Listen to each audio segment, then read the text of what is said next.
Welcome back to another 40th anniversary posting of my G.I. Joe collection. For the past few months, I've been posting these daily on my social media. This is a compilation of my Series 11 figures and vehicles. These figures are in varying states, and some have a lot of wear and tear on them. Some also have their accessories, and some do not. With all that being said, please don't forget to like and subscribe, and by all means leave some stories in the comments if you had some of these figures. Thank you, and enjoy. Here is Drug Elimination Force Leader, codename Bulletproof, part of Series 11 from 1992. This figure was part of the Drug Elimination Force line. When I saw this figure on the shelf, I knew I needed to have him. He looked like a traditional Joe from the mid-80s. No crazy colors, just a simple green, brown, and a nice camo. Everything was a nice cohesive paint scheme. He came with a cool helmet and a really solid rifle, and then you added in the giant missile launcher, which was not needed, but kind of cool. The only piece that I'm missing is his little microphone that attaches into his helmet. I think I lost that one almost immediately. I played with him often, and I always thought he was a great figure. Here is Sea Operations Specialist, codename Cutter, part of Series 11 from 1992. Here is another entry into the Drug Elimination Force line. This is an updated version of the original release from '84. I personally like this version a little better than the original. I think he's an all-around pretty great looking figure, all the way down to his white spats. As for accessories, this is a complete figure. I don't know why I liked his grapple hook launcher better than the other people's missile launchers, but at least the grapple hook seemed functional to some extent. But I also enjoyed that he was very simple in his accessories. A flashlight, a submachine gun, and a grapple hook launcher. That's it. You could always leave the grapple hook launcher in your toy box and play with the other things. Here is Cobra Bowstaff Ninja, codename Dice, part of Series 11 from 1992. Here is one half of the ninja duo, Slice and Dice. I don't remember them at all in the cartoon. This was well later in the run, and I think I was paying less and less attention to G.I. Joe at this time. But ninjas were hot, especially in the Joe world, and who doesn't like a good ninja? This figure was part of the Ninja Force line. They all had real ninja action built into them. When you swiveled his waist to the right, he would snap back once let go, and they called this the Flying Dragon. These real action figures were interesting. I liked the concept of them, however, they limited you to what you could do with the figure. I have both of his accessories, so this is a complete figure. G.I. Joe will return after these messages. Here is Silent Weapons Ninja, codename Dojo, part of Series 11 from 1992. Here is another entry into the Ninja Force line. It's been 30 years and I couldn't remember if he was a Cobra or a Joe. My brain automatically went to Cobra, but then I started looking into it and he is a Joe. I probably knew that as a kid, but I totally forgot. But it makes sense that the Joes would eventually get their own ninjas to combat Cobra's ninjas. He also came with the real ninja action that was part of this line, and his right arm was spring-loaded, and they called it the Lightning Strike. I have all of this figure's accessories, so this is a complete figure. If you had some of these Ninja Force figures, leave a comment and let me know. Here is Cobra Underwater Demolitions, codename Eels, part of Series 11 from 1992. This is the updated version from the original that came out in '85. I know as a child, I saw the bright yellow and the bright blue and a shark with a missile coming out of his mouth, and I jumped for it. Looking back at this with adult eyes, it can be a little hard to justify this. It took away all what was awesome about the original Eels. Their uniform looked like they were divers. Is it a faithful representation of what the original Eels were? Definitely not. Night and day difference. but it still holds a nostalgic value for me. I do have all of the pieces, so this is a complete figure. Here is Cobra Anti-Aircraft Trooper, code name Flak-Viper. Part of Series 11 from 1992. I distinctly remember getting this one. Seeing the artwork of him running forward and shooting 2 giant missiles out of his backpack was crazy. I was like, I need to have that figure. Little did I know that they made the backpack a reasonable size, but then stuck oversized missiles in it. So once you put it all together, it looked kind of silly.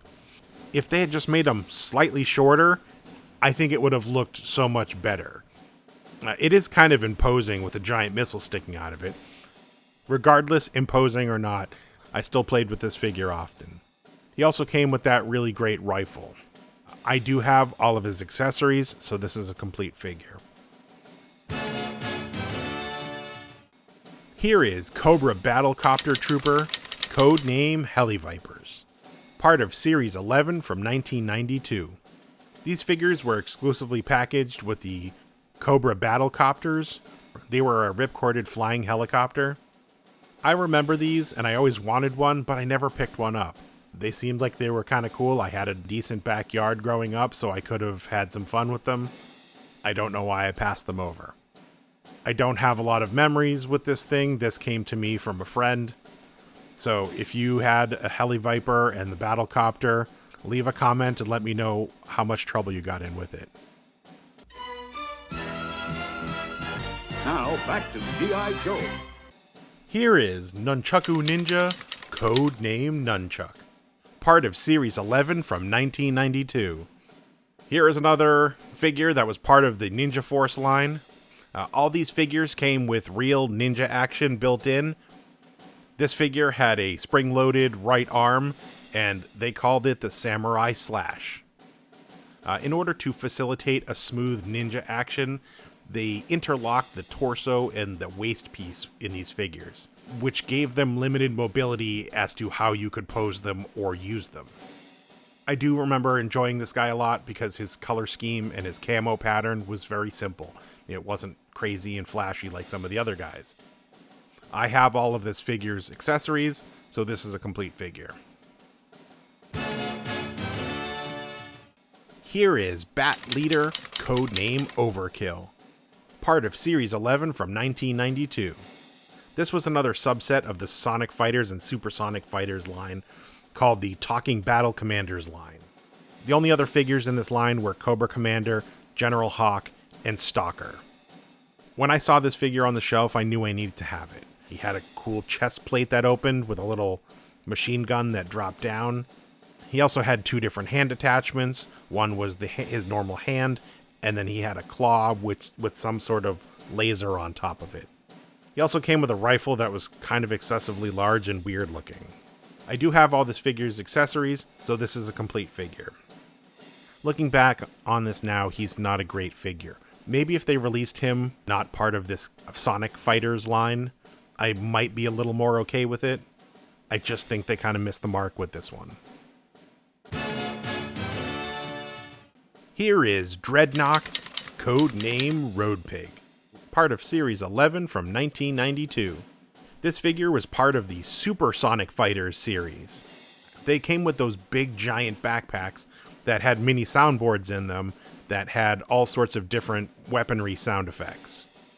These backpack soundboards made it very hard for these characters to stand up because obviously they were very top heavy. The only reason I bought this guy is because this is what was prevalent on the shelf at the time. I have a couple other ones, so I figured might as well have a couple good guys and a couple bad guys. This was not my favorite version of Road Pig. I like the original one better if I had to pick one. I have all this figure's accessories, so this is a complete figure. Here is Machine Gunner, code name Rock and Roll. Part of Series 11 from 1992. This version of Rock and Roll was part of the Supersonic Fighters line. They came with giant backpacks that had mini soundboards in them that had different machine gun or missile sound effects. Here's an example of what the backpack sound effects sounded like.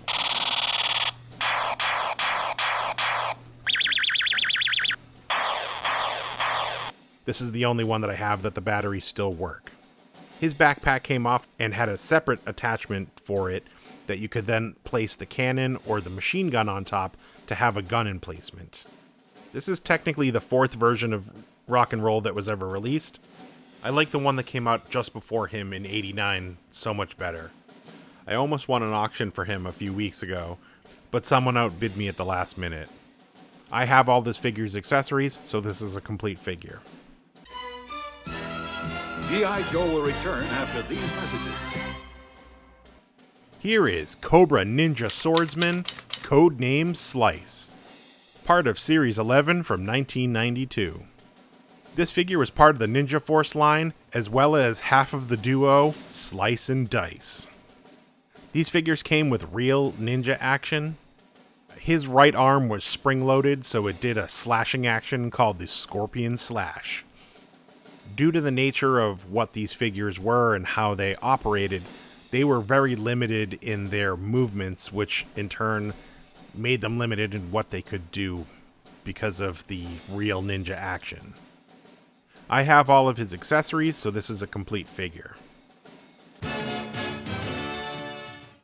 Here is Cobra Ninja's codename Slice and Dice. Part of Series 11 from 1992. Both of these were part of the Ninja Force line that had real ninja action built into them. I think I've said everything that I needed to say in the other two videos.